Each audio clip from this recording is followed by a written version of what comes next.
नाही, पण याच्याशी खरं म्हणजे त्यांच्या सुरेलपणाचा काही संबंध नाही. मी काय म्हणते ते कळत नाही मला. आम्हाला कळतं ना, कारण आमच्या हृदयात आहे ना ते. आणि मला एक सांगायचं की age cannot wither her not custom stale her infinite variety. हे जे विधान आहे हे अशा व्यक्तिमत्वांसाठी असतं की वार्धक्य तुम्हाला स्पर्श करायला धजावतच नाही.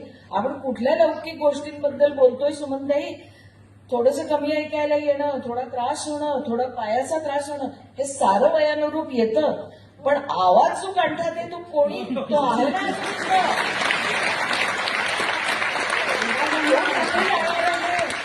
आणि तो जपलाय. स्वार्थ असतोच हो. मी उभी का आहे तर मी बसले तर त्यांना वाटेल मी मुलाखत घेते म्हणून एवढी.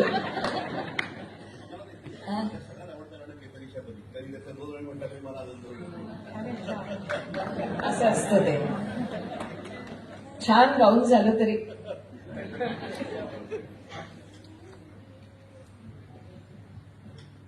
केतकीच्या परितीचे नाचला ग मोर. केतकीच्या परितीचे नाचला ग मोर. गहिवरला मेघन भी सोडला बधीर. केतकीच्या बनीतीचे नाचला ग मोर.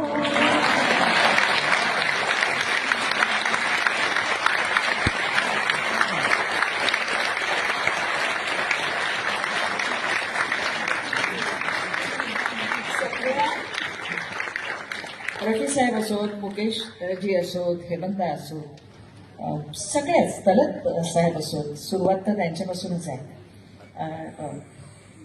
सुमनताईंनी आपल्या सगळ्या गाण्याच्या प्रवासातला प्रत्येक क्षण अत्यंत आनंदानं अनुभवलेला आहे. त्यांची कुणाशीही स्पर्धा नव्हती. मुळात आपण भाग्यवान, कारण भावसंगीतातली एक सुंदर त्रिवेणी आपल्या वाट्याला आली.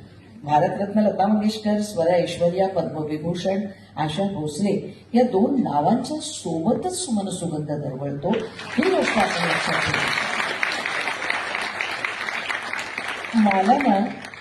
मला ना असं हावरट व्हायची खूप सवय आहे. पण बाकीच्या बाबतीत नाही, फक्त तुमच्या गाण्याच्या बाबतीमध्ये. कसं माहितीये का की म्हणजे जास्त गावं.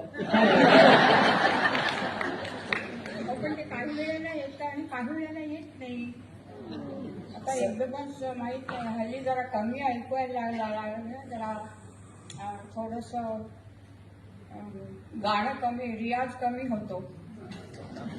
मग आता तुमच्यासारखे सगळ्यांसमोर आल्यानंतर मला मग गावंच लागतं. ते ठहरिये होश में आलू नावाचं एक तरल गाणं आपल्या मनामध्ये आहे. आता जरा हावरट होऊन बघूया काय मिळतंय का हातामध्ये.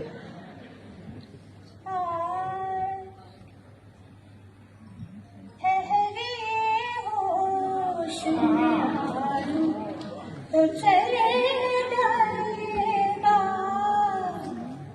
ठहरिए होश में आलू तो चले जाएगा. आपको दिल में बिठा लूं तो चले जाएगा.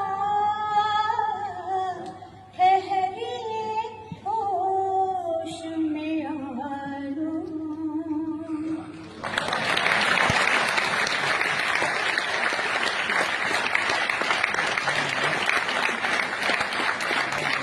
करोना आला नसता तर असं वाटते, परंतु इतकं बरं झालं असतं. शब्द शब्द जपून ठेवासारखं गाणं पूर्णपणे त्या व्यासपीठावर गात होत्या त्या काळामध्ये. पण तुम्ही एवढं देताय ना, तेच खूप आहे सुमनताई. कसं होतं की एखादं भावगीत असो, भक्तिगीत असो, एखादं चित्रपट गीत असो, मराठी असो, हिंदी असो, वेगवेगळ्या भाषांमधलं असो, हे नंदलालासारखं गाणं आहे. किंवा किती बघा आता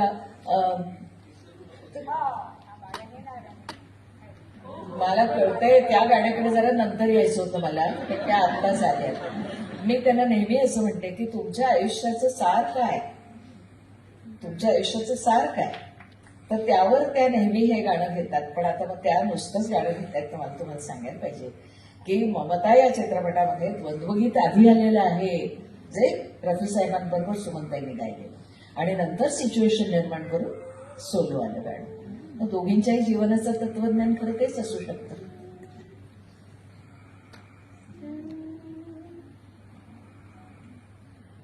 रहे न रहे हम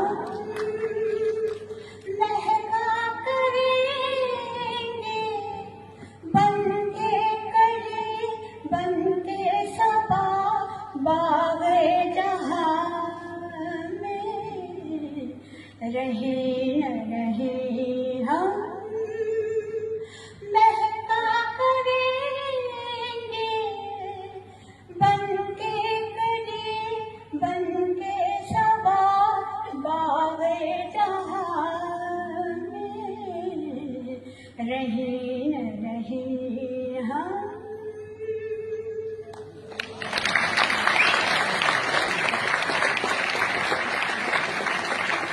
मग तरी तुम्ही असं म्हणालात की आता रियाज होत नाही, तुम्ही म्हणालात की रियाज आता होत नाही, पण मला असं वाटतंय की गेल्या जन्मी परमेश्वराने तुमच्याकडून एवढा रियाज करून घेतलाय की पुढचे 7 जन्म बिना रियाज तुम्ही गाऊ शकता. Absolutely. आणि आत्म्याचा रियाज असतो, एक मनाचा रियाज असतो, तो त्यांचा सतत चालू असतो. त्यांच्यामध्ये एक लहान मुलगी दडलेली आहे, जिला जीवनातल्या सगळ्या त्या छान छान गोष्टी उत्तम